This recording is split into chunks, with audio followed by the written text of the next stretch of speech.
Continuamos hoy con la segunda parte del tema de la batalla del Armagedón.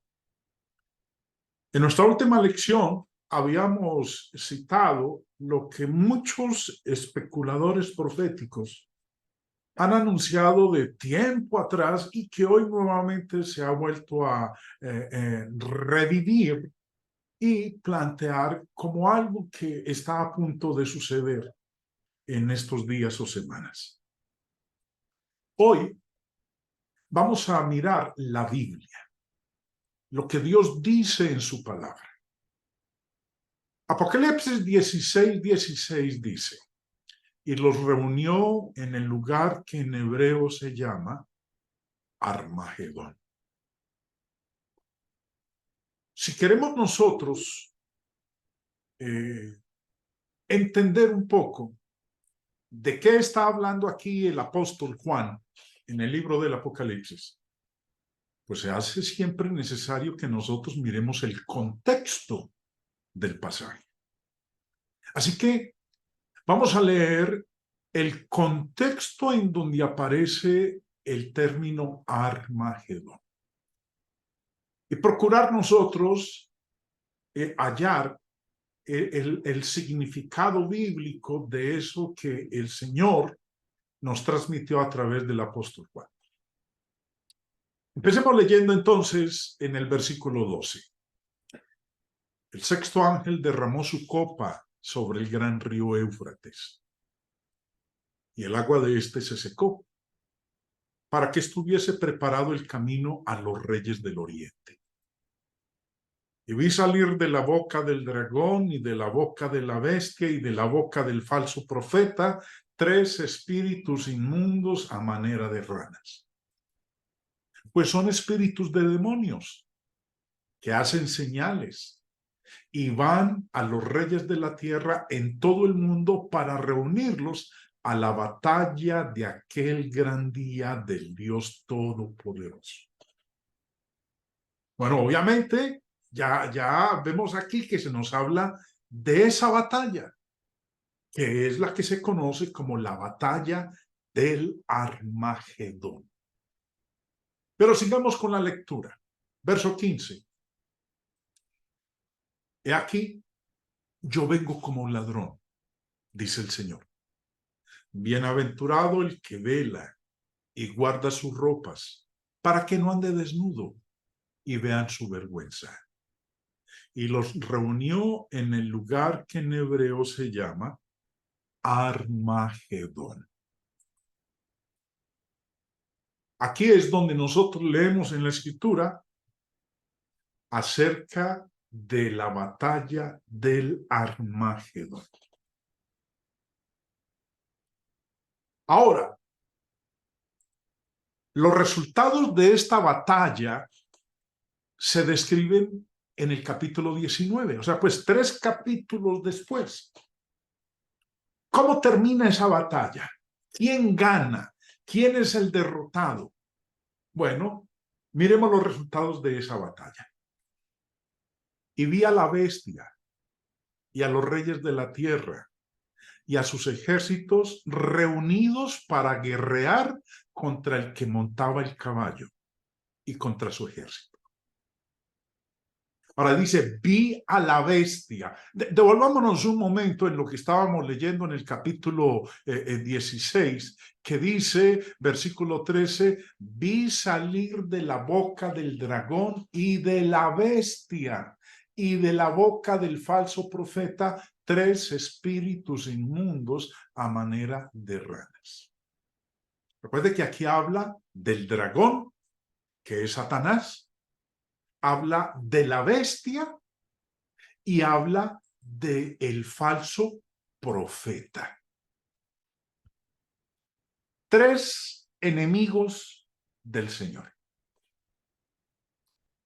Ahora, ellos se encargan de reunir un gran número de aliados, porque dice que van a los reyes de la tierra en todo el mundo, versículo 14, para reunirlos a la batalla de aquel gran día del Dios Todopoderoso. ¿Cuál es esa batalla? La batalla del Armagedón. ¿Qué ocurre en esa batalla? Bueno, de eso es lo que nos dice el capítulo 19. Leamos. Y vi a la bestia, acabamos de leer en el capítulo 16 de esa bestia. Vi a la bestia, a los reyes de la tierra y a sus ejércitos, reunidos para guerrear contra el que montaba el caballo y contra su ejército. El que monta el caballo es nuestro Señor Jesucristo. Su ejército, sus ángeles. Y la bestia fue apresada. Y con ella también fue apresado el falso profeta. Recuerden que lo leímos en el capítulo 16 hace un momento. La bestia fue apresada y con ella el falso profeta que había engañado, que había hecho delante de ella las señales con las cuales había engañado a los que recibieron la marca de la bestia y habían adorado su imagen. Estos dos fueron lanzados vivos dentro de un lago de fuego que arde con azufre. Y los demás fueron muertos con la espada que salía de la boca del que montaba el caballo, y todas las aves se saciaron de las carnes de ellos. Entonces, ¿qué ocurre en este capítulo 19? En la batalla del Armagedón, que dos enemigos del Señor Jesucristo, la bestia y el falso profeta, versículo 22, son apresados. Ahora, y no solamente son apresados, dice la parte final del verso 20, estos dos fueron lanzados vivos dentro de un lago de fuego que arde con azufre. Sabemos nosotros que eso es una descripción del infierno. Ahora, ¿qué ocurre con el dragón? Bueno, de eso ya nos habla el capítulo 20, en donde habla de que el gran dragón, la serpiente antigua, es atado por 1000 años. Luego es vencido. Muy bien. Lo interesante hasta aquí, mis hermanos, es que en ningún otro pasaje de las Escrituras se nos menciona a nosotros de este lugar. Este pasaje, versículo 16, Apocalipsis 16, 16, contiene la única mención de la palabra Armagedón en la Biblia. Hasta donde se encuentra en la Biblia tiene significado para aquellos de nosotros que somos cristianos. Bueno, entre comillas, porque hay hermanos, hay cristianos que se han dejado confundir, o cristianos que no estudian la palabra de Dios y creen cuanto cuento echan y dicen en las redes sociales, en la televisión, etc. Ahora, no podemos contentarnos con solamente decirle al mundo lo que no es la batalla del Armagedón. Necesitamos decirle al mundo el verdadero significado del término. La palabra Armagedón, el término Armagedón, viene de esta palabra griega, Armagedón, que a su vez es del hebreo, es de origen hebreo. Señor Strong, en su diccionario de palabras griegas, así nos lo dice, el término griego Armagedón es de origen hebreo. Dos palabras. La primera, ar, la palabra hebrea ar. ¿Y qué significa ar en hebreo? Significa monte o cordillera de colinas. Colina, ladera, montaña, monte. Y Megiddo, nos dice el señor Strong en su diccionario de palabras hebreas y arameas, que Megiddo significa un lugar en Palestina, una ciudad o un pueblo. Entonces, literalmente significa colina de Megiddo y se deriva de un lugar real ubicado en el valle de Jezreel. Como ustedes pueden observar ahí en el mapa, la ubicación de Megiddo. Megiddo es un lugar real, no es un lugar ficticio. Es un lugar en Palestina. Y se llama Megiddo. Ahora, el Antiguo Testamento habla de Megiddo. No habla de Armagedón. El único pasaje en la Biblia en donde aparece el término Armagedón es en Apocalipsis 16:16. Pero ya sabemos que Armagedón viene de dos raíces hebreas, Ar y Megiddo. El Antiguo Testamento habla de Megiddo. Jueces 17:11. Tuvo también Manasés en Isaacar y en Aser a Bet-Seán y sus aldeas. Estamos hablando de aquí de cuando fue repartida la tierra entre las 12 tribus de Israel. Y Manasés en Isaacar tuvo también Manasés en Isaacar y en Aser a Bet-Seán y sus aldeas, a Ibleam y sus aldeas, a los moradores de Dor y sus aldeas, a los moradores de Endor y sus aldeas, a los moradores de Tanaac y sus aldeas, y a los moradores de Megiddo y sus aldeas. 3 provincias. Entonces se habla de Megiddo como un poblado, como una ciudad. Por eso habla Megiddo y sus aldeas. En Jueces, capítulo 5, dice, vinieron reyes y pelearon. Entonces pelearon los reyes de Canaán en Taanac, junto a las aguas de Megiddo, mas no llevaron ganancia alguna de dinero. Entonces aquí se habla de las aguas de Megiddo. En el texto anterior se habla de las aldeas de Megiddo, aguas de Megiddo. Segunda de Crónicas 35:22. Mas Josías no se retiró, sino que se disfrazó para darle batalla y no atendió a las palabras de Necao, que eran de boca de Dios, y vino a darle batalla en el campo de Megiddo. Entonces, 3 descripciones acerca de Megiddo: las aldeas de Megiddo, las aguas de Megiddo y el campo de Megiddo. Pero no se menciona ningún monte de Megiddo. Megiddo es un valle que está ubicado entre el mar de Galilea. Observen ahí en el mapa, a la derecha, en la parte superior, dice Mar de Galilea. Megiddo, ustedes lo ven ahí señalado por la flecha roja. Y Megiddo es un valle ubicado entre el mar de Galilea y el mar Mediterráneo. Puesto que no existe ningún sitio geográfico conocido como Monte de Megiddo. Lo que sí existe es las aldeas de Megiddo, las aguas de Megiddo y el campo de Megiddo. Lo acabamos de leer en los textos anteriores, pero no existe un texto que mencione un sitio geográfico conocido como el Monte de Megiddo. Esto debería darnos más que un leve indicio de que la batalla del Armagedón no es una batalla literal, es una batalla simbólica. Megiddo había sido un lugar estratégico en la historia del pueblo de Dios.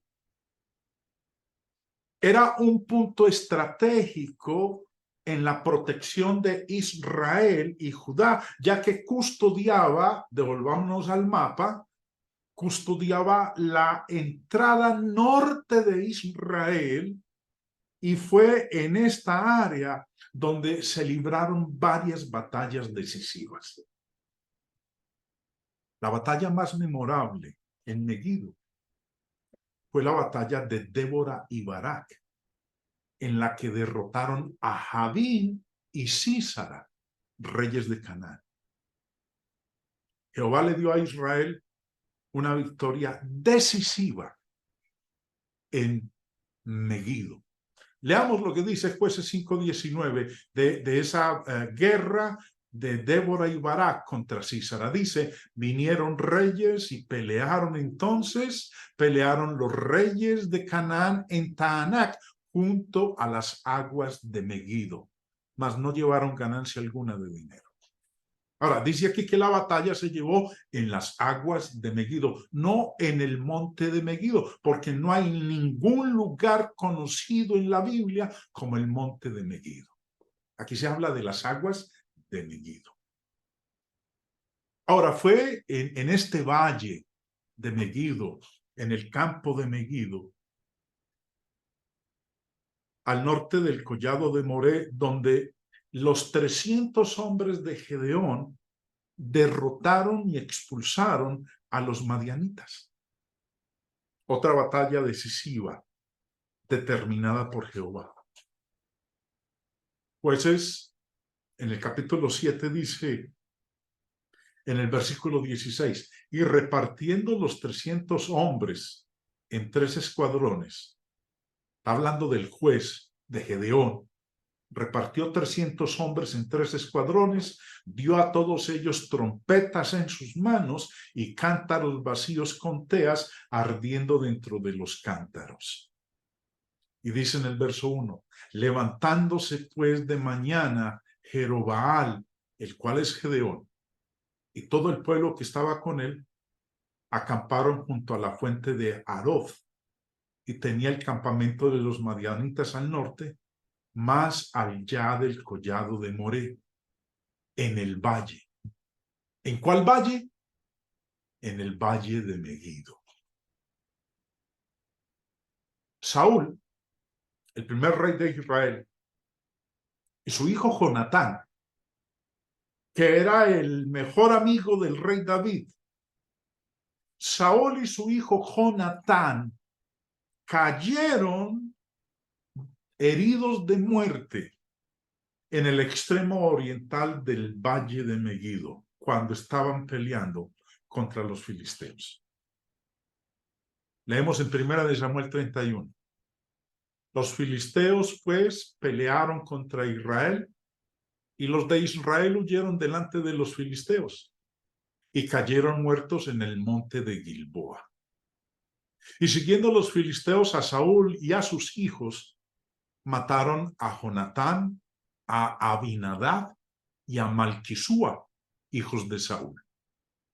Y arreció la batalla contra Saúl, y le alcanzaron los flecheros, y tuvo gran temor de ellos.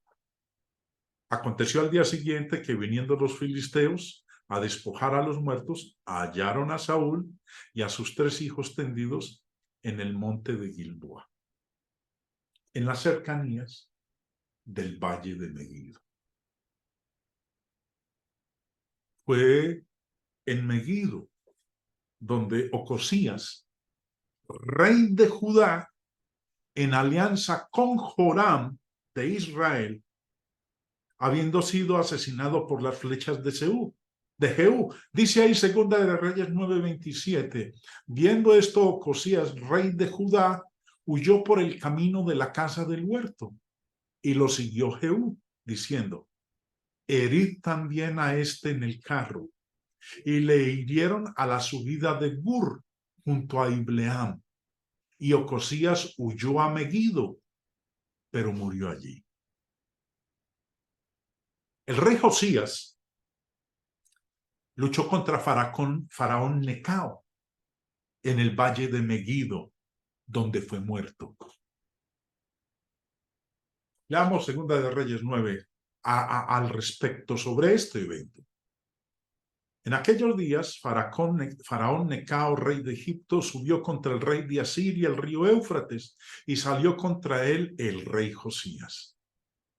Pero aquel, así que lo vio, lo mató en Megido.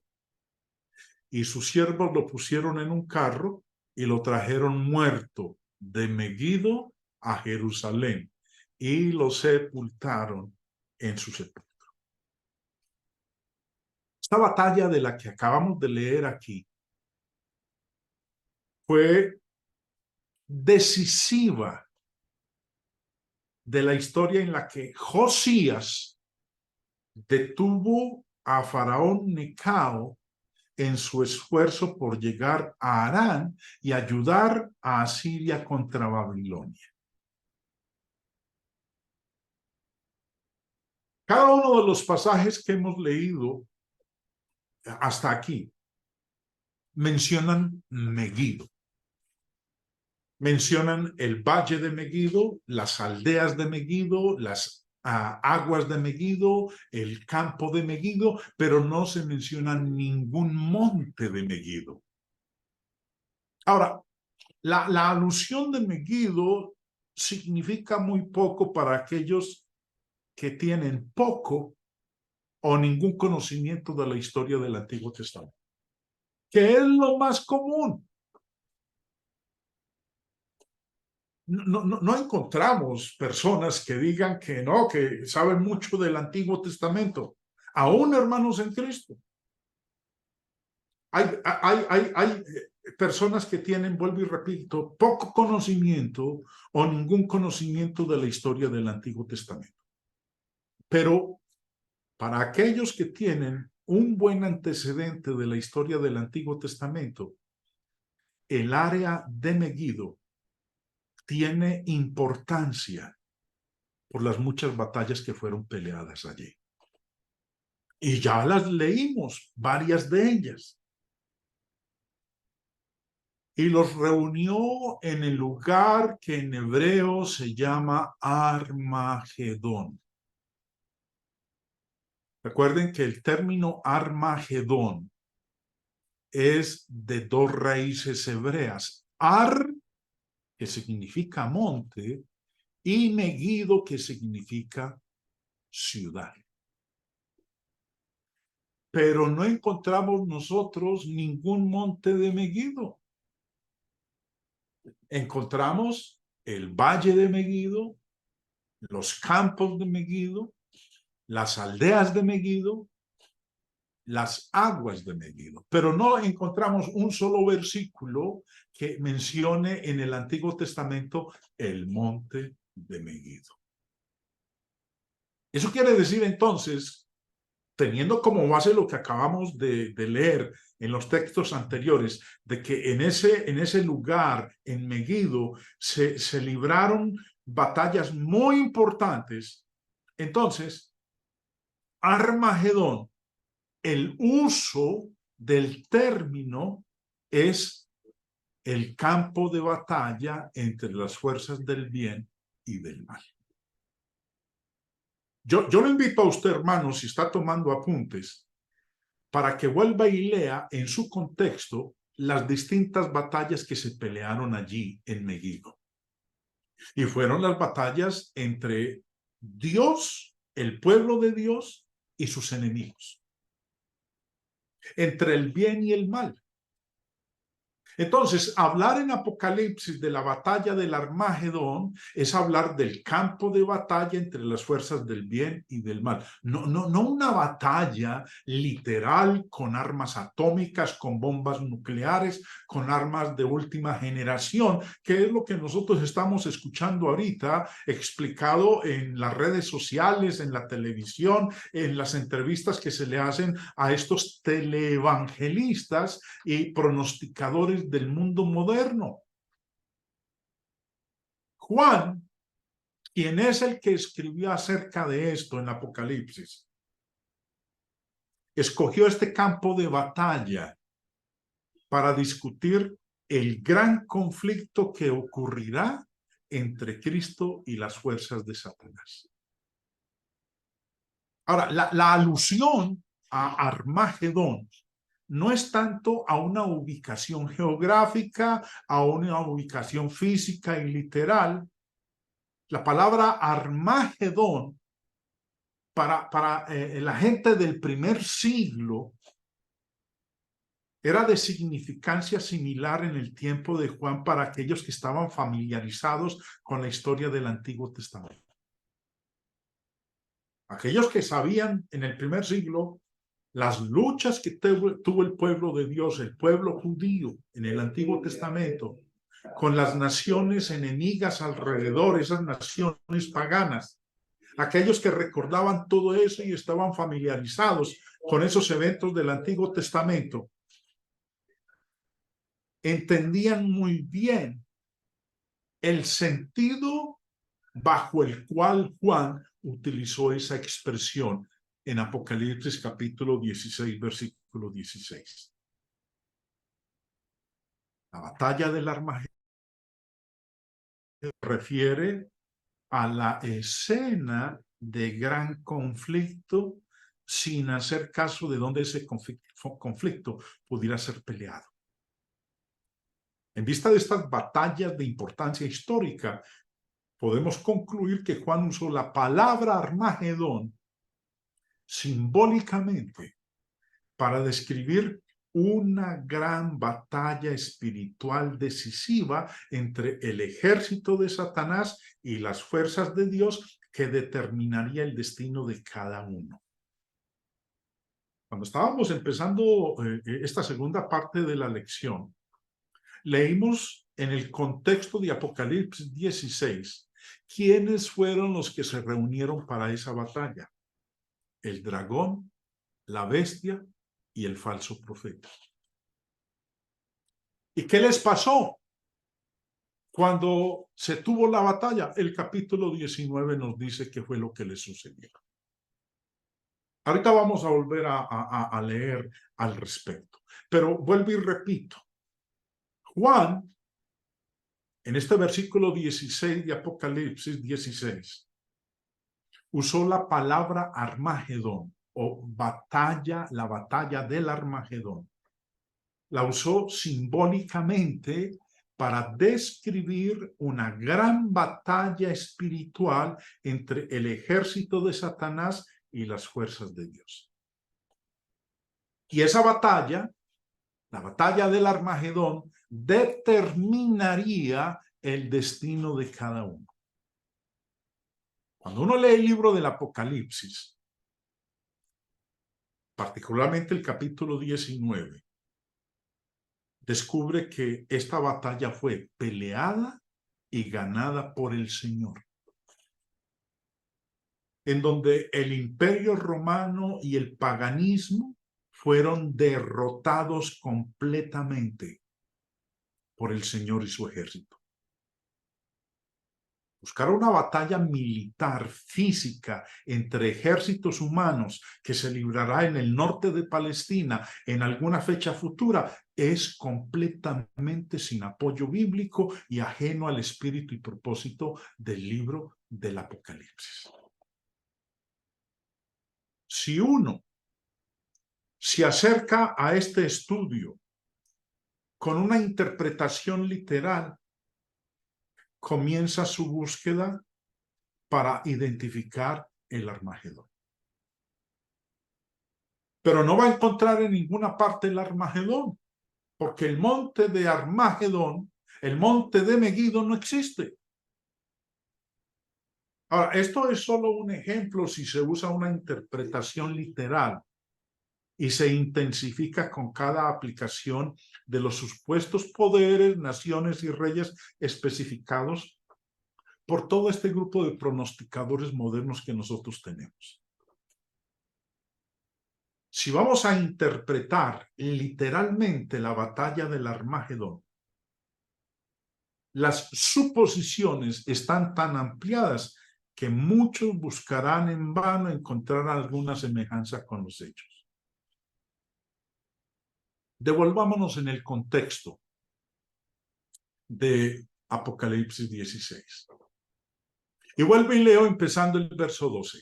El sexto ángel derramó su copa sobre el gran río Éufrates, y el agua de éste se secó, para que estuviese preparado el camino a los reyes del oriente. Y vi salir de la boca del dragón, y de la boca de la bestia, y de la boca del falso profeta, 3 espíritus inmundos a manera de ranas.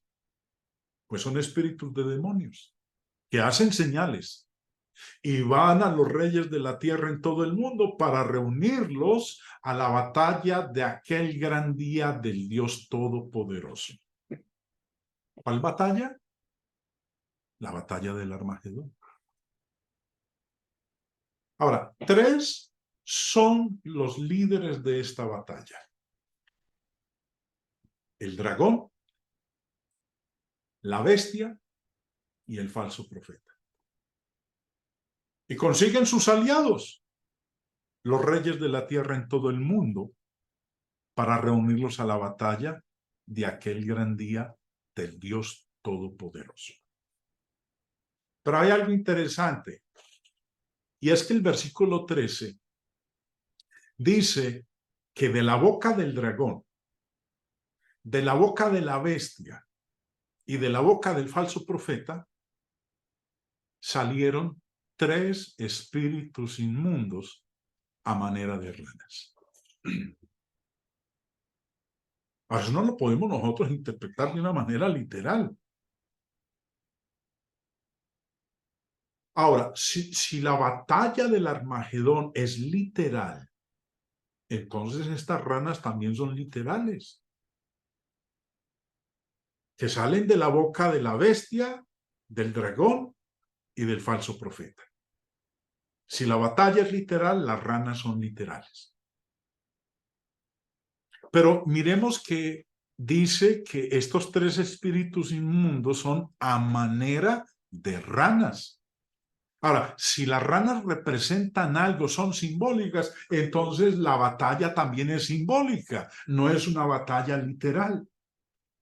Ray Summers, en su comentario Digno es el Cordero, lo expresa muy bien. Leamos. Juan ve 3 espíritus inmundos a manera de ranas. Aparecieron fuera de las bocas del dragón, de la primera bestia y de la segunda bestia, la cual es llamada el falso profeta. Este párrafo intermedio es simbólico. Se refiere al diablo, que es el dragón. Se refiere al emperador, que es la bestia.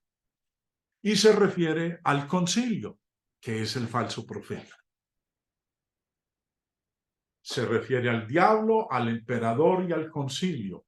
A los 3 haciendo esfuerzos para reunir y animar a sus ejércitos para que peleen contra las huestes de la justicia. Por lo tanto, si alguien espera que esto sea una batalla literal y material, debe esperar que el ejército esté dirigido por un triunvirato de ranas. Las 2 figuras son simbólicas, ninguna es literal. Pues no hay razón para que una sea literal y la otra sea simbólica. ¿Sabe cuáles 2 figuras? Pues la del monte, la de la batalla y la de los aliados del diablo para esta batalla. Sigue diciendo, el Armagedón mencionado en el libro del Apocalipsis no está en ningún lugar de los mapas del mundo, no pertenece al espacio, pertenece a la lógica, y la batalla no es una en que los armamentos materiales o físicos decidirán el triunfo. La batalla es entre la justicia y el mal, y ciertamente la justicia será la victoria. Y también escribió, teniendo en cuenta que las 3 ranas salieron de la boca del dragón y de la boca de la bestia y de la boca del falso profeta, tal vez simbolizan alguna clase de propaganda perversa, pues son hijas del diablo, del gobierno ateo y de la falsa religión. Simbolizan a los verdaderos enemigos de Cristo. La verdadera religión no tiene peores enemigos y Satanás no tiene mejores aliados que la propaganda de falsedades. Ahora, esto es tan cierto hoy como en años pasados. Recordemos que el Señor Jesús, durante su ministerio, advirtió a sus discípulos contra los falsos profetas. El apóstol Pablo y Pedro advirtieron a los cristianos que tuvieran cuidado con los falsos maestros. Aquellos que rechazan el mensaje serán víctimas de su falsa propaganda o doctrina. Tengamos mucho cuidado, hermanos, porque se presenta en la televisión, en la radio, en la internet, en la página impresa, en las redes sociales y en multitud de púlpitos. Ahora, el contexto de la batalla del Armagedón. La batalla del Armagedón nosotros no la podemos entender si no consideramos el contexto en que se coloca en el libro de Apocalipsis. El libro fue escrito por el exiliado apóstol Juan y que lo escribió a los santos de las 7 iglesias de Asia en alguna parte alrededor del año 96 después de Cristo. Y el mismo versículo 1 del primer capítulo tiene que ver con las cosas que pronto habían de suceder.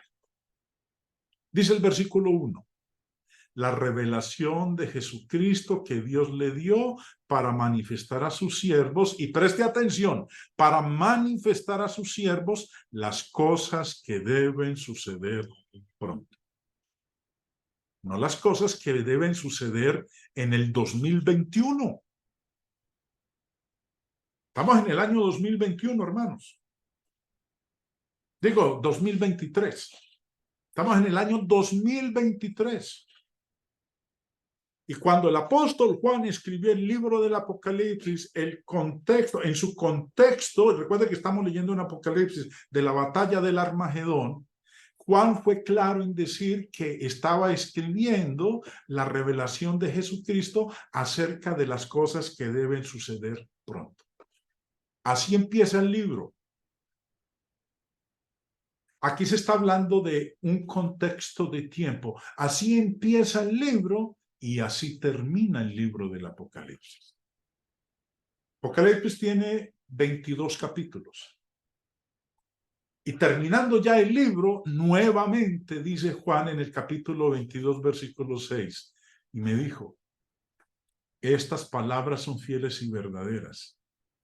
Y el Señor, el Dios de los espíritus de los profetas, ha enviado a su ángel para mostrar a sus siervos las cosas que deben suceder pronto. Así empezó el libro. Apocalipsis 1:1, las cosas que deben suceder pronto. Y así termina el libro, con la misma declaración, las cosas que deben suceder pronto.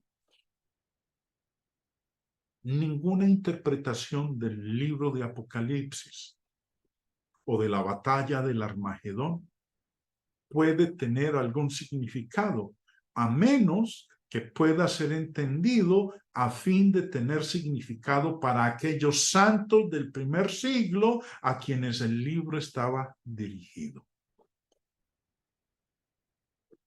Juan fue claro en colocar el contexto del cumplimiento, el contexto de tiempo en cuanto al cumplimiento del libro del Apocalipsis. Las cosas que deben suceder pronto. Y como dije hace un momento, vuelvo y lo repito, pronto no es 2000 años después, no es el año 2023, no es en octubre del 2023, que es el tiempo en el cual nosotros nos hallamos. El señor Barclay, en su comentario de Apocalipsis, también escribe y expresa muy bien lo relativo al contexto de tiempo. Leamos. Notemos ahora el contenido de la revelación que viene a Juan. Es la revelación de las cosas que deben suceder próximamente. Hay aquí 2 palabras importantes. Está la palabra deben. La historia no es un mero azar. tiene un propósito. Y está la palabra próximamente. Aquí tenemos la prueba de que es totalmente equivocado usar el Apocalipsis como una especie de horario misterioso de lo que fuera a ocurrir miles de años después. Según lo ve Juan, las cosas de que trata están para desarrollarse inmediatamente. El Apocalipsis debe interpretarse sobre el trasfondo de su propio tiempo. Ahora, el señor Summers, en su comentario de Apocalipsis, también dice muy claramente, esto es una revelación de las cosas que deben suceder presto. La naturaleza del reino de Dios es tal que no puede sufrir una derrota. Parecía que iba a sufrirla cuando Juan estaba en la isla de Patmos. A menos que Dios interviniera prestamente, y este mensaje dice que Dios vendría prestamente a libertar a su pueblo. Ya se ha discutido la construcción gramatical griega en conexión con el método futurista de interpretar este libro. Y es conveniente que aquí hagamos un breve repaso de este asunto. El verbo traducido deben o han de o es necesario es un verbo impersonal que indica que una necesidad moral está implícita. La naturaleza del caso está que las cosas reveladas aquí deben suceder presto. El tiempo aoristo del infinitivo suceder agrega a la verdad la idea de que es necesaria la acción inmediata. La frase prepositiva traducida presto o pronto significa exactamente lo que quieren decir presto, pronto, en breve. Si Juan hubiera dicho 2000 o 3000 años, los cristianos habían pensado que sería demasiado tarde, que las cosas reveladas en este libro debían suceder presto o la causa estaría perdida, porque Domiciano podría extirpar por completo el cristianismo.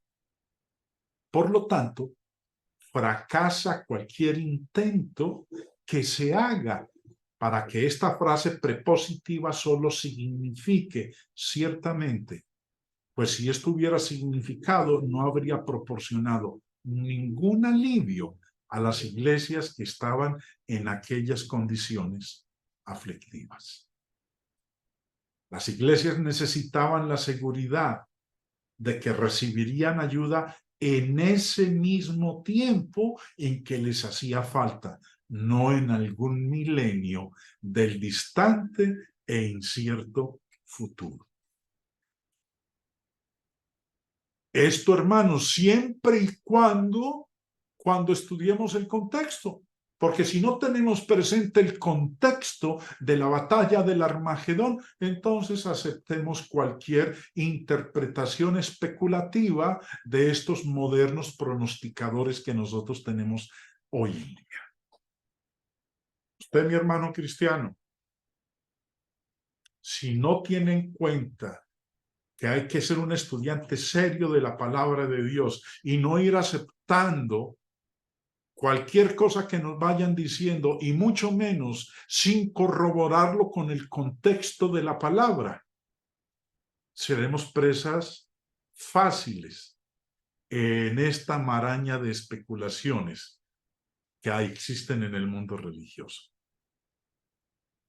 Los santos, los cristianos, en los días de Juan, estaban en la angustia de una horrible persecución. El emperador romano, en un esfuerzo por unificar el imperio, demandó que todo ciudadano leal confesara que él era Señor. El emperador romano debía ser adorado como divino, aunque algunos emperadores trataron esto como intentos exagerados para exaltar al emperador. Para ese entonces, Domiciano, que era el emperador del momento, se deleitaba en ser observado como divino y en ser adorado de esa manera. El cristiano no podía adorar conscientemente al emperador como divino. El cristiano conocía solo a un Señor, a Jesucristo. Para el cristiano, darle al emperador tal homenaje era idolatría y una negación total de la fe en Cristo. Para el romano, la negativa de adorar al emperador era una señal de deslealtad al Estado y un acto de traición. Por eso era inevitable un gran conflicto.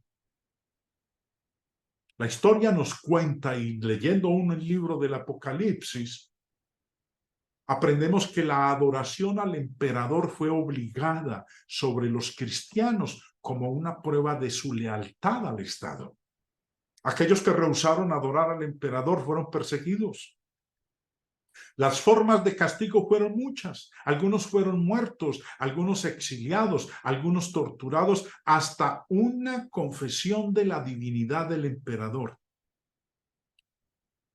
A muchos cristianos sus propiedades les fueron confiscadas. Muchos recibieron combinaciones de esas medidas. Pero el libro del Apocalipsis fue escrito para volverle a asegurar al cristiano que Dios no había olvidado a sus santos y que la victoria finalmente les pertenecía. Obviamente, algunos llegaron a la conclusión de que Dios no se preocupaba por lo que les estaba sucediendo en la tierra. Pero Juan escribió para tranquilizar a los cristianos del primer siglo que Dios no sería derrotado por Roma, que Dios no sería derrotado por las fuerzas malignas de Roma. Comenzando en el capítulo 12 de Apocalipsis, Juan, como fuera, levanta la cortina que los cristianos estaban sufriendo las muchas formas de persecución a manos del Imperio Romano. De manera que pudieran ver lo que estaba ocurriendo detrás de la escena. Lo que estaba sucediendo no era menos que una lucha entre Dios y Satanás. Empezando en el capítulo 12, leemos del nacimiento de Cristo y los intentos infructuosos de Satanás por derrotarlo. No voy a leer el capítulo 12, voy a dar un resumen y de los capítulos que siguen. Así que, hermano, lo invito para que tome apuntes del pasaje de Apocalipsis para que luego usted lo lea en su contexto. En este capítulo 12 leemos del nacimiento de Cristo y de los intentos de Satanás por derrotarlo. Pero cada uno de esos intentos fueron infructuosos. Cuando Satanás vio que no podía derrotar a Cristo, entonces desahoga su ira contra la iglesia. Consecuentemente, dirigió sus fuerzas hacia la destrucción de los seguidores de Cristo. Las cosas que Satanás usó contra los discípulos de Cristo, como ya no pudo contra él, y de eso es lo que habla el capítulo 12, el gran dragón, la serpiente antigua, trató de acabar con el hijo que estaba esperando esta mujer, nuestro Señor Jesucristo. Como no pudo derrotarlo, entonces se dirige a la descendencia de ella, la iglesia. Pero para perseguir entonces a la descendencia de ella, la iglesia, usa los siguientes elementos. Capítulo 13. Dos bestias. Una primera que sube del mar. Dice el verso 1 del capítulo 13. Me paré sobre la arena del mar y vi subir del mar una bestia que tenía 7 cabezas y 10 cuernos. Y en sus cuernos 10 diademas. Y sobre sus cabezas un nombre blasfemo. Esta primera bestia representa los gobiernos políticos. Y la imagen de esta bestia es la descripción compuesta de las 4 bestias mencionadas en Daniel capítulo 7. Vuelvo y repito, hermano, si usted no tiene un conocimiento del Antiguo Testamento, esto que estoy diciendo en este momento puede que a usted lo tenga de un lado para el otro y no entienda qué es lo que estoy diciendo. Pero si usted tiene un conocimiento del Antiguo Testamento, lo que voy diciendo en este momento, en resumen, usted lo entiende perfectamente. La imagen en la descripción de este versículo 1, esa imagen que se describe compuesta de las 4 bestias mencionadas en Daniel 7, en cuyo texto las 4 bestias diferentes se referían a 4 gobiernos separados. Cuando estuvimos estudiando el libro de Daniel, usted recordará que hablamos acerca de ello. Aquí, las 4 bestias son puestas conjuntamente para referirse a un gobierno político en general que Satanás usa para destruir a los santos. Luego, en este mismo capítulo de Apocalipsis 13, se nos menciona la segunda bestia. Verso 11. Después vi otra bestia que subía de la tierra. La primera bestia subía del mar.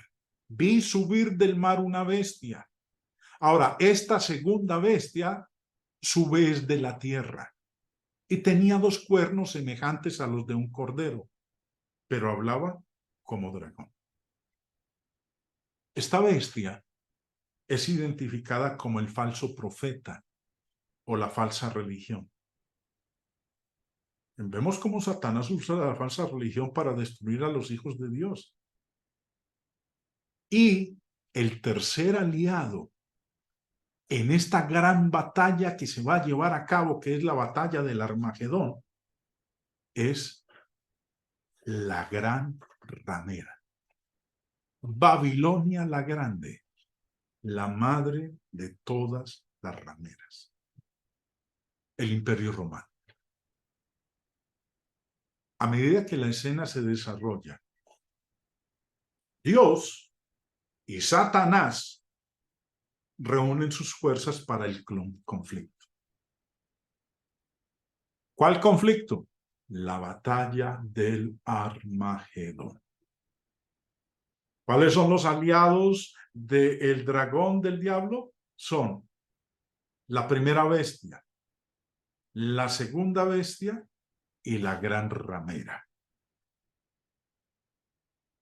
Entonces, se va a llevar a cabo la gran batalla, el gran conflicto del Armagedón. Satanás reúne todas sus fuerzas contra Dios. Y luego la Biblia nos dice que ese gran conflicto será la batalla del Armagedón. Y los reunió en un lugar. El diablo reunió a sus aliados en un lugar que en hebreo se llama Armagedón, para que se lleve a cabo la batalla, la gran batalla del Dios Todopoderoso. ¿Cómo termina la batalla? Bueno, es lo que nos dice Apocalipsis 19. Dice, y vi a la bestia, a los reyes de la tierra y a sus ejércitos reunidos para guerrear contra el que montaba el caballo y contra su ejército. Y la bestia fue apresada, esa que subió del mar, y con ella el falso profeta, la segunda bestia, la que subió de la tierra, que había hecho delante de ella las señales con las cuales había engañado a los que recibieron la marca de la bestia y habían adorado su imagen. Estos 2 fueron lanzados vivos dentro de un lago de fuego que arde con azufre, y los demás fueron muertos con la espada que salía de la boca del que montaba el caballo, y todas las aves se saciaron de las carnes de ellos. En la batalla del Armagedón, el gran conflicto entre Dios y Satanás, el que fue victorioso, el que fue totalmente victorioso, fue Dios. Porque los aliados de Satanás fueron arrojados, fueron lanzados vivos dentro de un lago de fuego que arde con azufre. Y aquellos que también se aliaron, los demás, los reyes de otras naciones con sus ejércitos, fueron muertos con la espada que salía de la boca del que montaba el caballo. En consecuencia, hermanos, la batalla del Armagedón se refiere al gran conflicto que ocurre entre las huestes de Satanás y el ejército de Dios.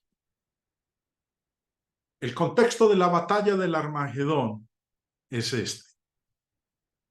Capítulo 16, versos 12 al 16. Satanás reúne todas sus fuerzas conjuntamente contra Dios. Luego, la Biblia nos dice del suceso de esta gran batalla. Babilonia la Grande es destruida. Las dos bestias son destruidas. Y finalmente, el gran dragón, Satanás mismo, es derrotado por Dios. En la batalla del Armagedón, el gran conflicto entre Dios y Satanás, el único y total victorioso es Dios.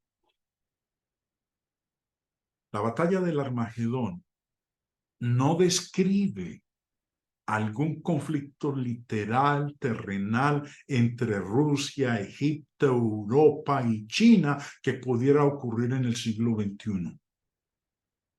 Eso no habría tenido absolutamente ningún significado para los santos en el primer siglo, que estaban sufriendo a manos de la Roma pagana.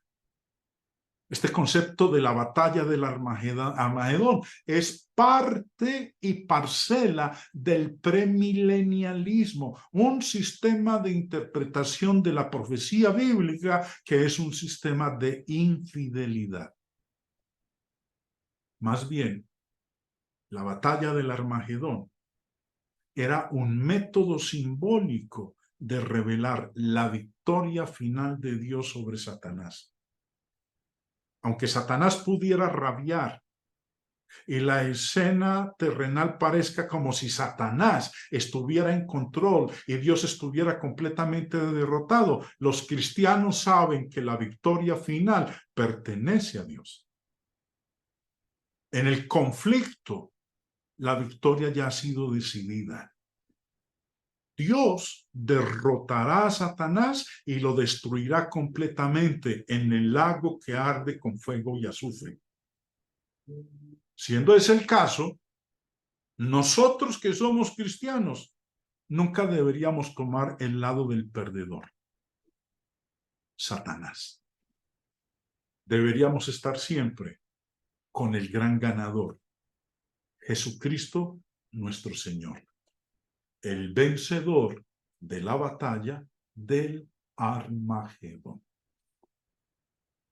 Hermanos queridos, espero que esta exposición abreviada haya podido servirles a ustedes para entender, aclarar muchas de sus inquietudes y poder entender en qué consiste esa batalla del Armagedón de la cual leemos en el libro del Apocalipsis. Dios les bendiga.